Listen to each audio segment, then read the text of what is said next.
ॐ गं गणपतये नमः।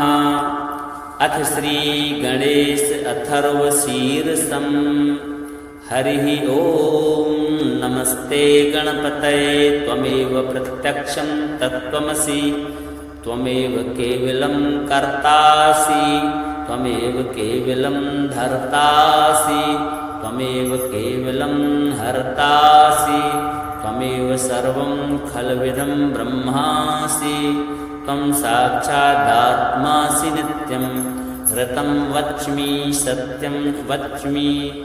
अवत्वमाम् अवक्तारम् अवश्रोतारम् अवदातारम् अवधातारम् अवानुचानमशिष्यम् अवपश्चात्तात अवपुरस्तात् अवोत्तरात्तात अवदक्षिणात्तात अवचोर्ध्वात्तात अवाधरात्तात।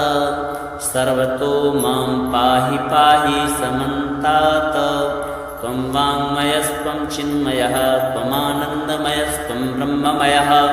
त्वं सच्चिदानन्दाद्वितीयोऽसि, त्वं प्रत्यक्षं ब्रह्मासि।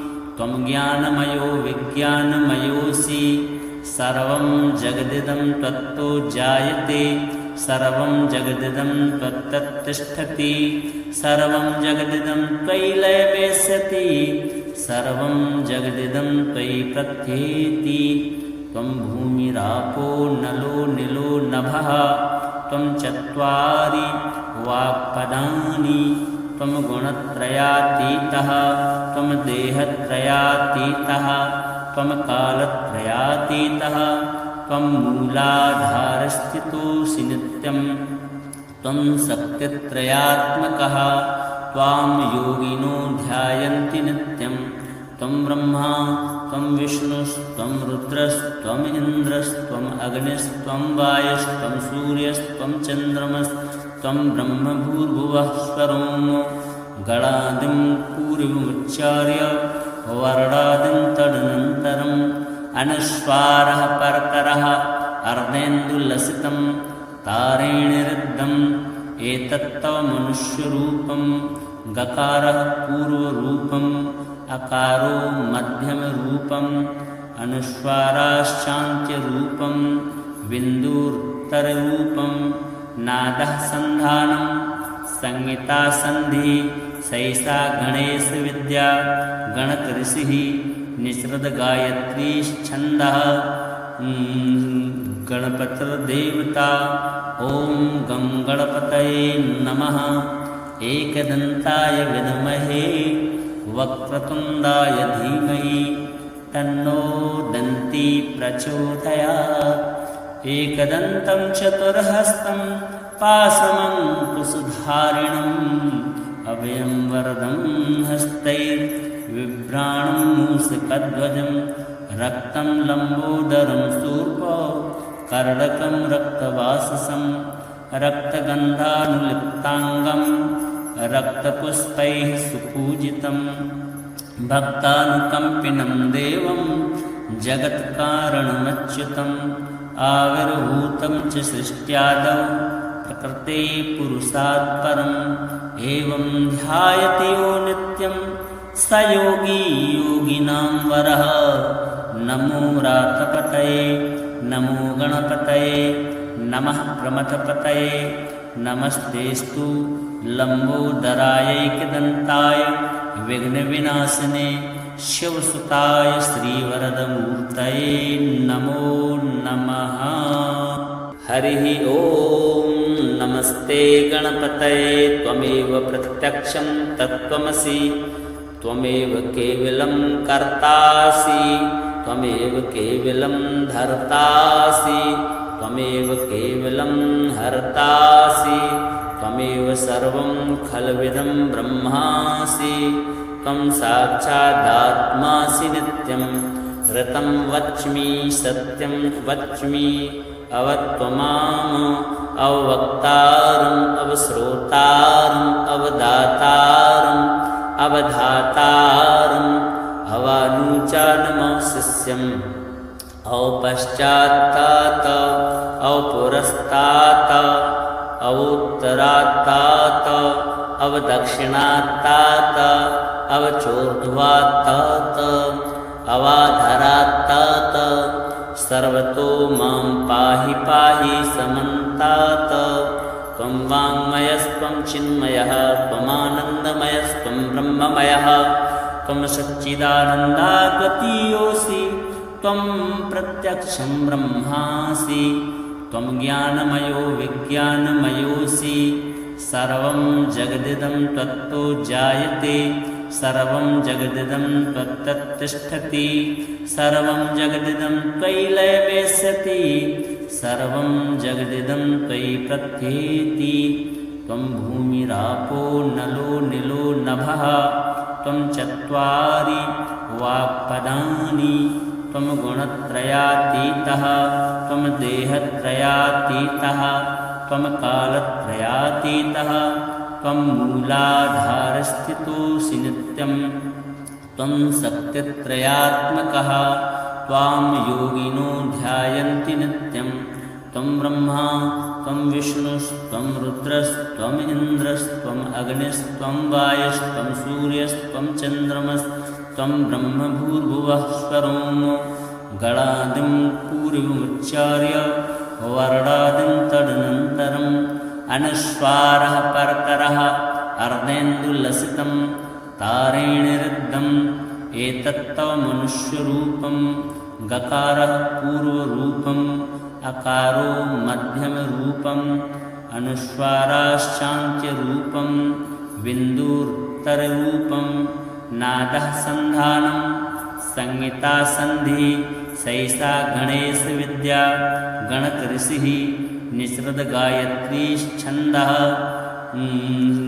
गणपतिर्देवता ॐ गं गणपतये नमः एकदन्ताय विद्महे वक्रतुण्डाय धीमहि तन्नो दन्ती प्रचोदयात् एकदन्तं चतुर्हस्तं पाशमङ्कुशधारिणम् अभयं वरदं हस्तैर्बिभ्राणं मूषकध्वजं रक्तं लम्बोदरं शूर्पं कर्णकं रक्तवाससं रक्तगन्धानुलिप्ताङ्गं रक्तपुष्पैः सुपूजितं भक्तानुकम्पिनं देवं जगत्कारणमच्युतम् आविर्भूतं च सृष्ट्यादौ प्रकृते पुरुषात् परम् एवं ध्यायते यो नित्यं स योगी योगिनां वरः नमो रातपतये नमो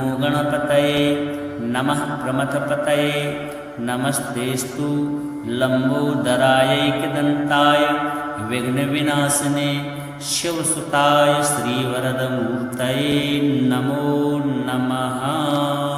हरिः ॐ नमस्ते गणपतये त्वमेव प्रत्यक्षं तत्त्वमसि त्वमेव केवलं कर्तासि त्वमेव केवलं धर्तासि त्वमेव केवलं हर्तासि त्वमेव सर्वं खल्विदं ब्रह्मासि त्वं साक्षादात्मासि नित्यं ऋतं वच्मि सत्यं वच्मि अवत्वमाम् अववक्तारम् अवश्रोतारम् अवदातारम् अवधातारम् अवानुचानमशिष्यम् अवपश्चात्तात् अवपुरस्तात् अवोत्तरात्तात् अवदक्षिणात्तात् अवचोर्ध्वात्तात् अवाधरात्तात् सर्वतो मां पाहि पाहि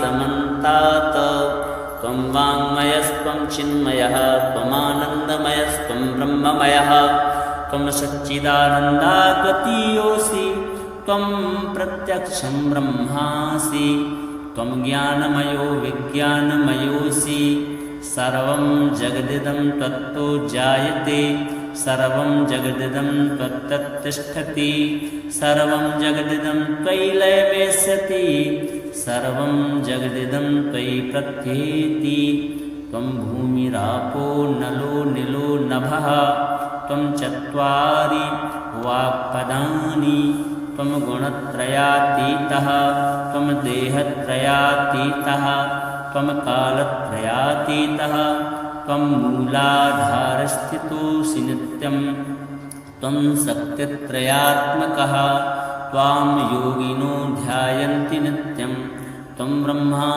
त्वं विष्णुस्त्वं रुद्रस्त्वम् इन्द्रस्त्वम् अग्निस्त्वं वायुस्त्वं सूर्यस्त्वं चन्द्रमस्त्वं ब्रह्मभूर्भुवः स्वरों गणादिं पूर्वमुच्चार्य वर्णादिं तदनन्तरम् अनुस्वारः परतरः अर्धेन्दुलसितं तारेणिरुद्धम् एतत्तव मनुष्यरूपं गकारः पूर्वरूपम् अकारो मध्यमरूपम् अनुस्वाराश्चान्त्यरूपं बिन्दुरुत्तररूपं नादः सन्धानं संहिता सन्धि सैषा गणेशविद्या गणकऋषिः निःसृतगायत्रीश्छन्दः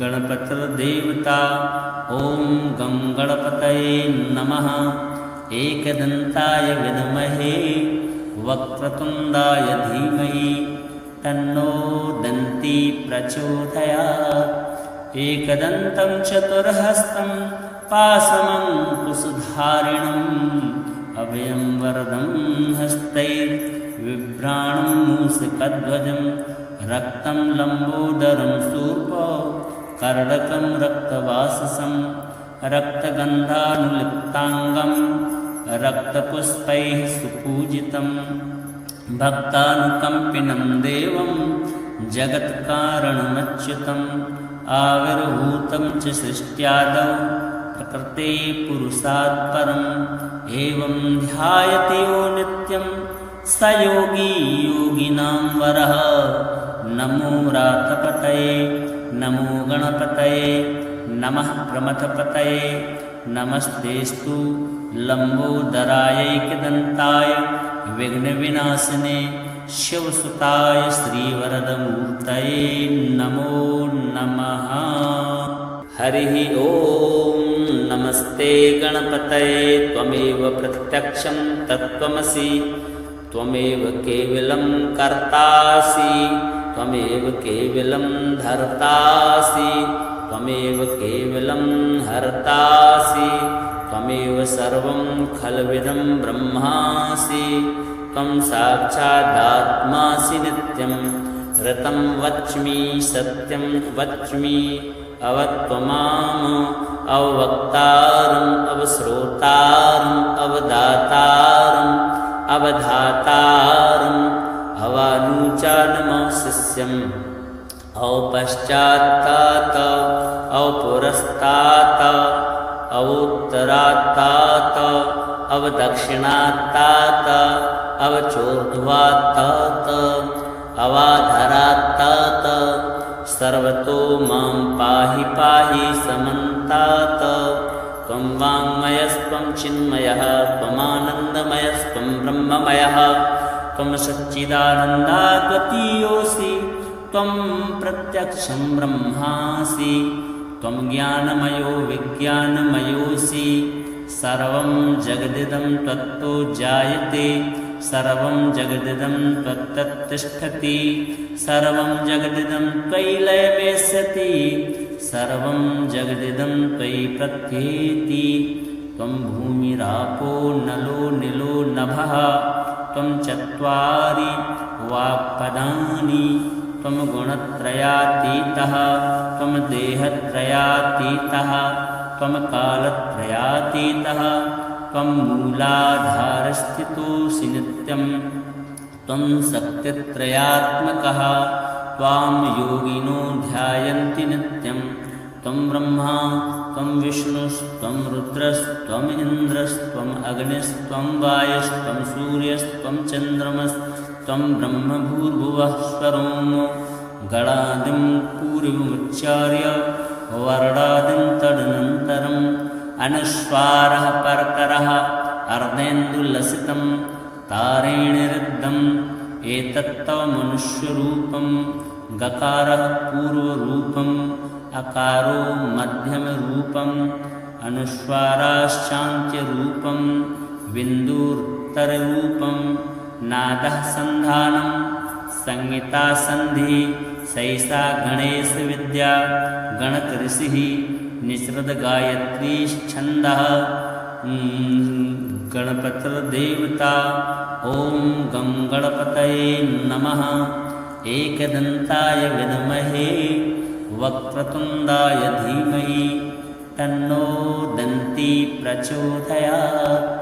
एकदन्तं चतुर्हस्तं पाशमङ्कुशधारिणम् अभयं वरदं हस्तैर्बिभ्राणं मूषकध्वजं रक्तं लम्बोदरं शूर्पं कर्णकं रक्तवाससं रक्तगन्धानुलिप्ताङ्गं रक्तपुष्पैः सुपूजितं भक्तानुकम्पिनं देवं जगत्कारणमच्युतम् आविर्भूतं च सृष्ट्यादौ प्रकृते पुरुषात् परम् एवं ध्यायते यो नित्यं स योगी योगिनां वरः।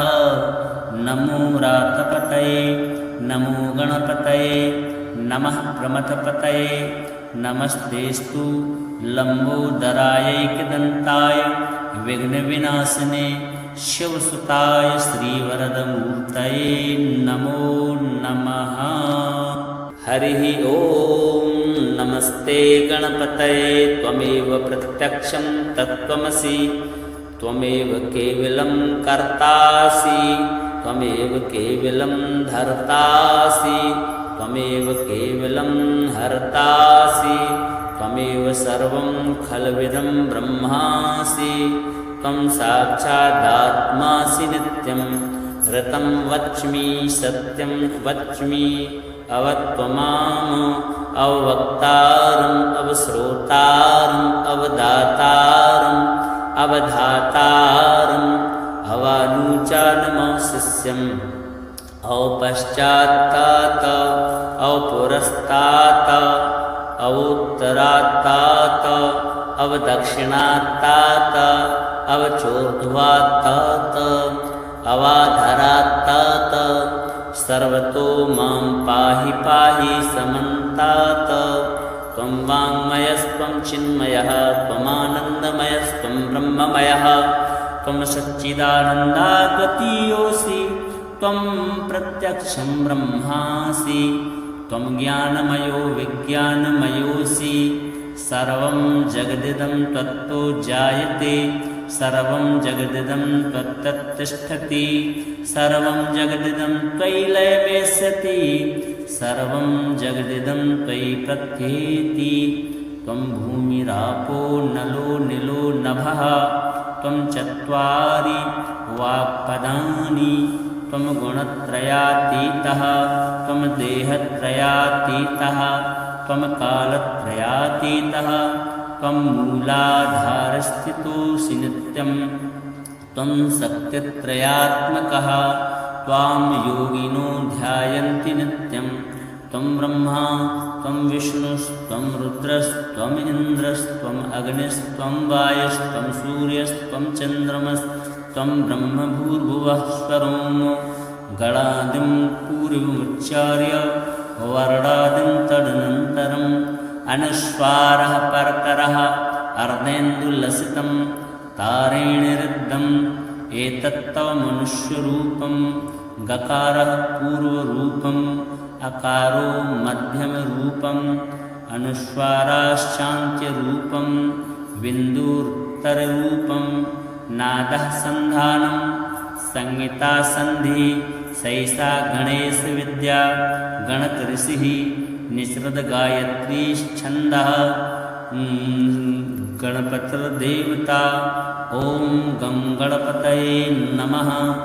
एकदन्ताय विद्महे वक्रतुण्डाय धीमहि तन्नो दन्ती प्रचोदयात्। एकदन्तं चतुर्हस्तं पाशमङ्कुशधारिणम् अभयं वरदं हस्तैर्बिभ्राणं मूषकध्वजं रक्तं लम्बोदरं शूर्पं कर्णकं रक्तवाससं रक्तगन्धानुलिप्ताङ्गं रक्तपुष्पैः सुपूजितं भक्तानुकम्पिनं देवं जगत्कारणमच्युतम् आविर्भूतं च सृष्ट्यादौ प्रकृते पुरुषात् परम् एवं ध्यायति यो नित्यं स योगी योगिनां वरः नमो व्रातपतये नमो गणपतये नमः प्रमथपतये नमस्तेस्तु लम्बोदरायैकदन्ताय विघ्नविनाशिने शिवसुताय श्रीवरदमूर्तये नमो नमः।